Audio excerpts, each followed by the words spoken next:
You're listening to the Play Therapy Podcast with Dr. Brenna Hicks, your source for centered and focused play therapy coaching. Hi, I'm Dr. Brenna Hicks, the Kid Counselor. This is the Play Therapy Podcast where you get a masterclass in child-centered play therapy and practical support and application for your work with children and their families. All right, y'all, we are officially less than 1 month away from the conference in Houston. And if you are going to be there, if you have not decided whether or not you're going to be there, but now I'm convincing you to come, or all the CCPTs that live in Texas that can drive to Houston, I now have details about the meetup and I wanted to share them with you. So in the show notes, there will be a podcast RSVP meetup link. So you're going to need to go through Eventbrite. Let me know that you're coming. It's free. I just need to know so I can prepare for numbers. We are going to meet on Saturday night, October 11th at 7 p.m. Houston time. And the location is literally a few blocks away from the conference hotel. So even if you do not have a vehicle, you can walk to the meetup. If you live locally, you could certainly meet us there. There's a parking garage tied to where we're going to be. And so 7 p.m. Houston time on October 11th, that Saturday night, we're going to hang out, have fun, get to know each other, spend time together. I've got some things planned. It's going to be so much fun. So please let me know that you're coming. Please RSVP in the show note link below for the Eventbrite meetup. And then there will be details to follow as we get closer to the event. I'll give you all of the details that you need so that you know what you need to do. All right. So very much looking forward to that. I cannot wait to see all of you there. In today's episode, we are continuing with our Art of the Session series, and we are diving into narrative commentary. So one of our skills that we are using in CCPT sessions, and narrative commentary is a phrase that I created to describe what happens as we converse with kids when it doesn't really fit into one of the reflective responses, but it is aligned with the tracking of behavior. So I know that probably doesn't make a whole lot of sense. I promise it will as I dive into this, but I kept trying to figure out a way to label what it is when we talk about what is happening in session. And I thought, well, it's kind of like narration and it's kind of like providing commentary. And so narrative commentary is kind of how that came to be. And essentially what this is a tool so that you are not stuck with tracking behavior if that's the only option in any given moment in a session. So let me paint a picture so that you can understand what this looks like. We know we have 3 reflective responses. So we can reflect content if the child is saying something to us. We can reflect feelings if the child is expressing emotion. And we can track behavior depending on what they're doing. Well, tracking behavior is the one that we can always do. The child is always doing something that we can track, even when, quote, the child's just sitting there. That's always the thing. Well, I can't do anything if the child doesn't say anything. I can't do anything if the child just sits there. I can't do anything if the child doesn't play. Choosing to sit there is a behavior. Choosing not to talk is a behavior. So we absolutely can always track behavior. That is the one that is the standard given at any moment. But if a child is not speaking and is not expressing emotion, we have tracking behavior of the 3. And that can become very tedious, can be very repetitive, can feel a little bit boring, and it can be irritating for both you and the child. Because essentially what happens is the child is quietly, calmly, with his or her back to you, stacking Lego bricks. So they grab the red cube, and then they grab the yellow cube, and then they grab a blue 6, and then they grab 2 white singles. And that's the nature of the play. And if that's for 30 or so seconds, I think we feel pretty comfortable with that. But when it's 30 minutes, things change a little bit. So we're going, oh, you picked that one up. Now you grabbed that one. You put that one on there. Oh, you added that one. All right, well, there's only so many variations of you put that there or you picked that up that one can come up with for 30 minutes.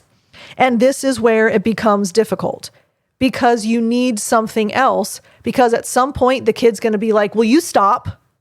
or at least they think it, because if they're not talking to you, they may not actually verbalize it. But you're saying, oh my gosh, I wish I could stop. The kid's saying, oh my gosh, will you please stop? And then you're kind of at this impasse because it's like, well, you're not saying anything. I can't reflect content. You're not expressing emotion overtly, so I can't reflect feelings. I have to track behavior. That's all that's left. But that becomes very monotonous very quickly. So the narrative commentary approach is that you can discuss what you're observing, but it's bigger picture. In other words, it's not just you're picking that individual piece up. What is going on bigger picture? The child's creating something. The child is working on a project. The child is using strategy. The child is using problem solving.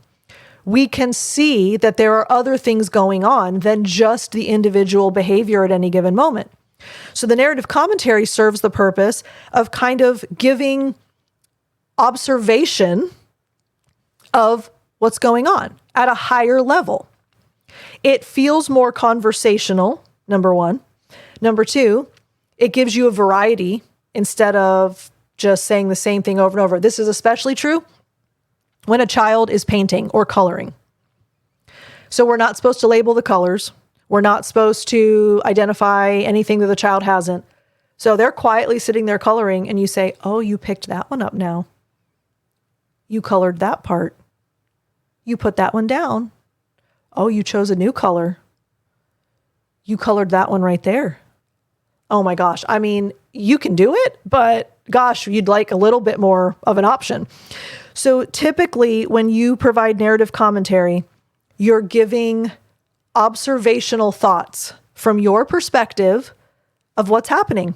So let me give you a couple of examples.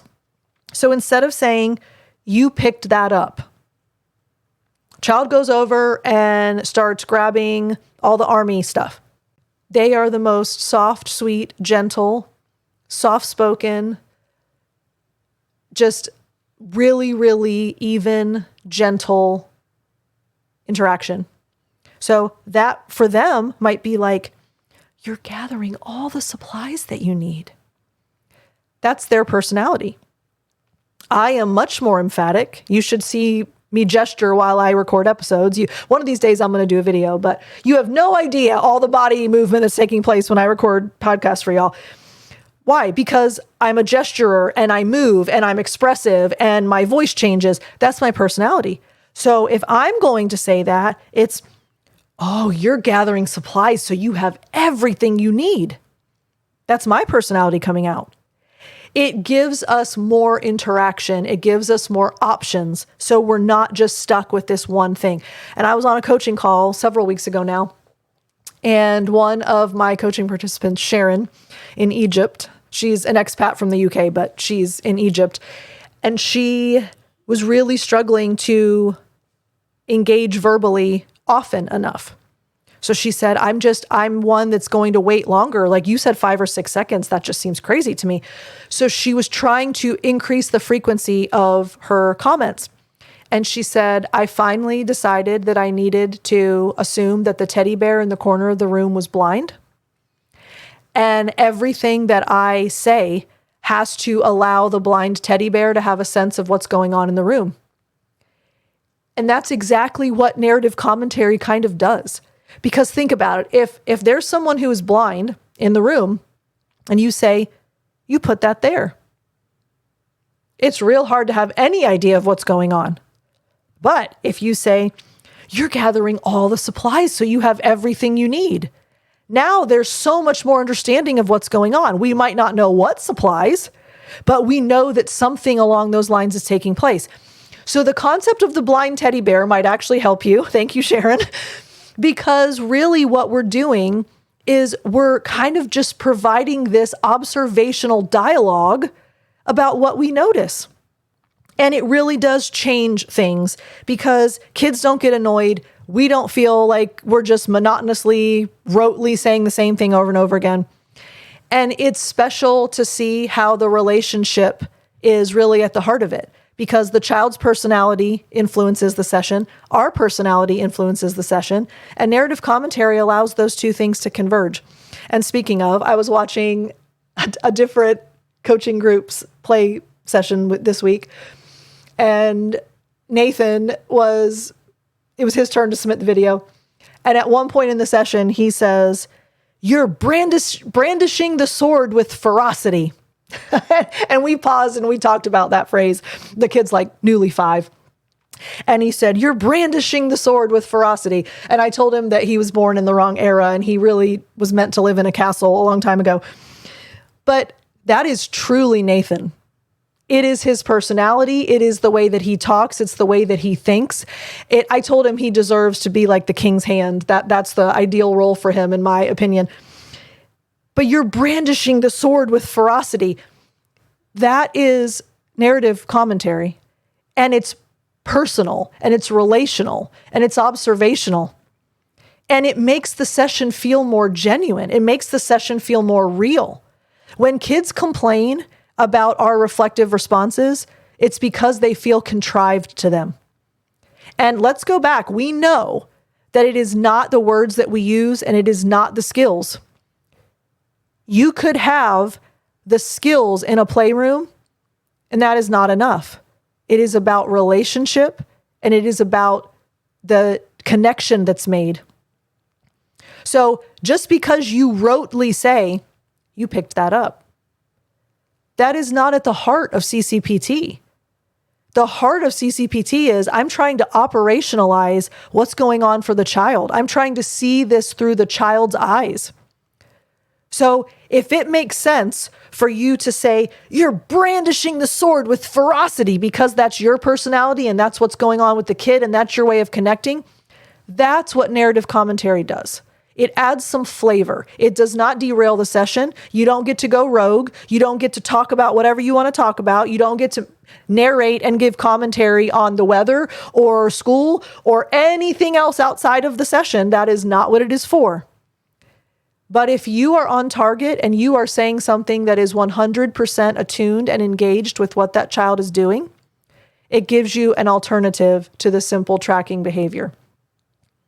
So I hope that that is something that you can either challenge yourself to work on, or you can tweak and make a little bit of adjustments if you have been doing it and maybe you notice there's something you can change, or maybe you're really on track with your narrative commentary. That's really the goal. It's to a point where our skills are so ingrained and it's such muscle memory that it feels more fluid, it feels more free, it feels more conversational. A session is not meant to seem robotic and just skill to skill to skill. That's very cognitive, and kids are not. It needs to be emotional and experiential, and narrative commentary will help with that. So I hope that encourages y'all. I love you. If you are interested in a coaching program, I do have one starting in November 3rd, and you can click in the show notes to book a discovery call or go to playtherapypro.com. And we have a few spots left in that group if you want to get some really in-depth CCPT training. Check that out. Love y'all. Have a great week. We'll talk again soon. Bye. Thank you for listening to the Play Therapy Podcast with Dr. Brenna Hicks. For more episodes and resources, please go to www.playtherapypodcast.com.